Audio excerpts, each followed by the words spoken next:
सरिता अपनी बहू नीलम से बात करते हुए कहती है। अरे बहू, वो तुम्हारी दूर की मौसी है ना, शारदा मौसी। हाँ है, तो क्या हुआ माँ जी? उनकी बहू है ना, वो माँ बनने वाली है। मैं ये सोचकर परेशान हूँ कि उनके पास इतना सब कुछ है, पैसा है, सुख सुविधा है, लेकिन फिर भी वो अपनी बहू का ध्यान नहीं रख पाती। तो क्या हुआ माँ जी, सबका एक जैसा नहीं होता है। और वैसे भी आप परेशान मत हो, मेरा ध्यान आप वैसे भी इतना रखती हो। अगर मैं भी गर्भवती हो गई तो आप और भी ज्यादा ध्यान रखोगी मेरा।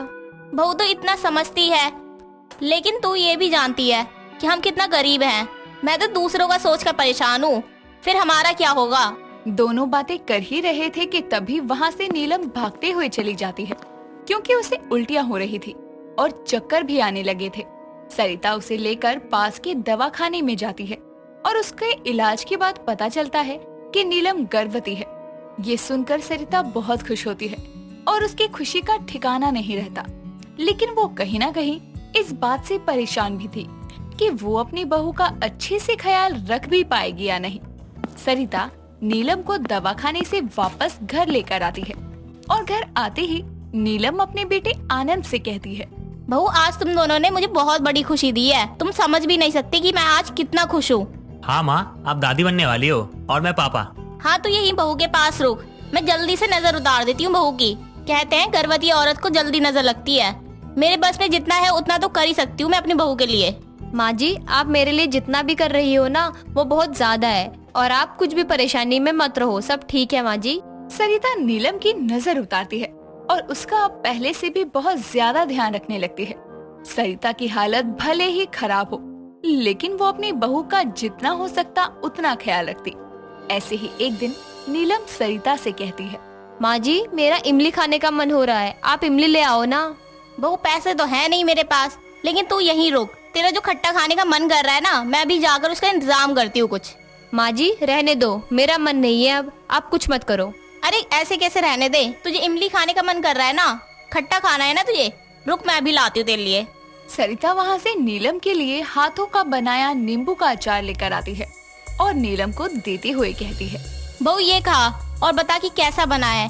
मुझे पता था कि तेरे को खाने का मन करेगा ये, इसलिए मैंने पहले ही बनाना शुरू कर दिया था और अब अच्छा बन भी गया होगा। ये ले खा ले, ये घर का बना है, तेरे लिए अच्छा ही होगा। हाँ माँ जी, ये तो बहुत अच्छा है, मैंने आज से पहले तो कभी ऐसे नहीं खाया ना। ये मेरी सास ने मुझे मेरी गर्भवती होने पे खिलाया था, बोला था कि बहुत अच्छा होता है, ये घर में बना होता है और स्वादिष्ट भी होता है, इसलिए स्वास्थ्य के लिए भी अच्छा होता है और मुंह का स्वाद भी बदल देता है। माँ जी मुझे तो सच में यकीन नहीं हो रहा है, हमारे पास कुछ भी नहीं है, लेकिन फिर भी आप इतने अच्छे तरीके से मेरी इच्छा पूरी कर रही हो। सरिता इसी तरह नीलम की सारी इच्छा को पूरा करने में लगी रहती। नीलम को कुछ भी खाने का मन होता तो वो अपनी गरीब होने के बावजूद वो सब करती जो उसके बन पड़ता, बल्कि अपनी गरीबी में रहकर उसे अच्छे से अच्छा बना कर देती। इसी तरह कई दिनों तक चलता है। काफी दिनों तक तो सब ठीक रहता है।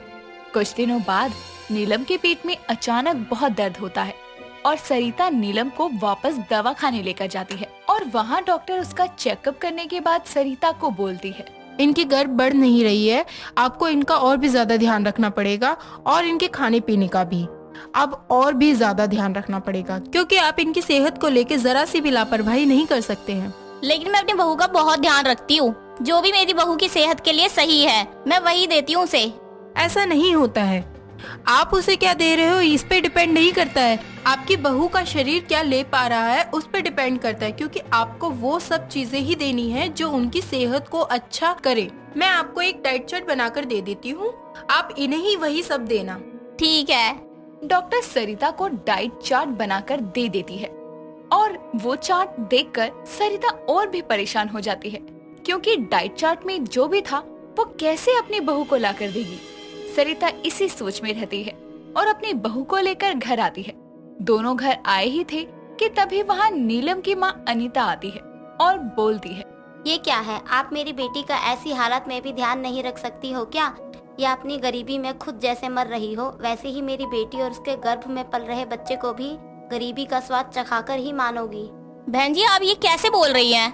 मैं अपनी बहू का बहुत ध्यान रखती हूँ और वो जब से गर्भवती हुई है तब से तो और भी ज्यादा ध्यान रखती हूँ मैं उसका। अगर आप ध्यान रखती तो आज ये हालत नहीं होती मेरी बेटी की। जहाँ आप इसके इलाज के लिए गई थी वो मेरी जान पहचान की थी, उसने मुझे सब बता दिया है। आप मेरी बेटी की ढंग से डाइट तक नहीं खिला सकती हो। हम गरीब हैं, लेकिन इसका मतलब ये नहीं है कि मैं अपनी बहू को भूखा रखती हूँ। मैंने तो पहले ही बोला था नीलम को कि अपनी पसंद के लड़के से शादी करेगी तो यही होगा, और अब देख लो यही हो भी रहा है। माँ मैं चुप हूँ, इसका मतलब ये नहीं है कि आप कुछ भी बोलती रहो। माँ जी मेरा बहुत अच्छे से ख्याल रखती है और ये तो होता रहता है। माँ जी अब मेरा बहुत ध्यान रखती है, आपको मेरी फिक्र करने की जरूरत नहीं है। बहू ऐसा नहीं बोलते, वो तुम्हारी माँ है, अब तक उन्होंने ही तुम्हारा ख्याल रखा है। अब तुम ऐसा बोल रही हो उन्हें तो कितना बुरा लग रहा होगा उन्हें। हाँ मैं तो दुश्मन हूँ ना तेरी, और सब तो तेरे लिए ही खड़े हैं जैसे। हाँ तो आप ऐसा क्यों बोल रही है, जैसे मेरी सास की वजह से मेरी तबीयत खराब हुई है। ठीक है नहीं बोलती मैं, लेकिन अब से मैं भी यहीं रहूंगी ताकि इन गरीबों के पास जो नहीं है वो भी तुझे मिल सके। आप अपनी बेटी को लेकर निश्चय हो जाइए, हम उसका बहुत ध्यान रखते हैं। मैंने बोल दिया है, मैं यहीं रहूंगी तो यहीं रहूंगी। अनीता भी अब अपनी बेटी के साथ वहीं रहने लग गई थी। अनीता के आने से सरिता का खर्चा भी बढ़ गया था, लेकिन अब हर समय अनीता सर पर खड़ी रहती कि उसकी बेटी को किसी चीज की कमी ना हो। ऐसा कई दिनों तक चलता है। सरिता गरीब होने के बावजूद अनीता को कोई शिकायत का मौका नहीं देती। ऐसे ही कई महीने निकलते हैं और धीरे धीरे नीलम की डिलीवरी का समय भी आता है। डिलीवरी का समय चल रहा था कि एक रात बहुत जोरों की बारिश होती है कि तभी नीलम के पेट में दर्द उठता है और नीलम अनीता और सरिता को बुला कर कहती है, माँ जी मेरे पेट में बहुत दर्द हो रहा है, लगता है बच्चे के आने का यही समय है, जल्दी से हॉस्पिटल लेकर चलो। बाहर तो बहुत बारिश हो रही है, ऐसे में तो बहू को बाहर ले जाना खतरे से खाली नहीं है। एक तो तुम लोग रहते भी ऐसी जगह हो जहाँ किसी को बुलाया भी जाए तो आने में सालों लगा देगा। अब क्या होगा मेरी बेटी का? अब हमारे पास ज्यादा समय नहीं है, हमें कुछ तो करना पड़ेगा वरना बहुत ज्यादा दिक्कत हो सकती है। लेकिन हम कैसे करेंगे, हमें तो कुछ भी नहीं पता है। तो कोई बात नहीं ना, मैं हूँ ना, मुझे इन सब चीजों की बहुत जानकारी है, मैं करूँगी ना, जो मैं बोल रही हूँ वो सारी चीजें ला के दो मुझे बस। सरिता और अनीता मिलकर डिलीवरी करने की कोशिश करते हैं और काफी देर तक कोशिश करने के बाद दोनों की मेहनत सफल होती है और नीलम एक प्यारी सी लड़की को जन्म देती है। और जन्म देने के बाद नीलम अनीता और सरिता से कहती है, माँ देखा आपने मेरी सास को, अपनी गर्भवती बहू के लिए उन्होंने वो सब किया जो शायद आप भी नहीं कर सकती। आज इनकी वजह से ही मेरा बच्चा सही सलामत इस दुनिया में आया है। हाँ मुझे लगा कि पैसे से ही सब हो सकता है, लेकिन यहाँ गरीब होने के बाद भी इन्होंने सब आसानी से संभाल लिया। सरिता अपनी बहू की डिलीवरी करती है और उसके बाद अनीता को भी समझ आता है और वो दोनों खुश होती हैं और इसी तरह आगे की ये जिंदगी भी काटती हैं।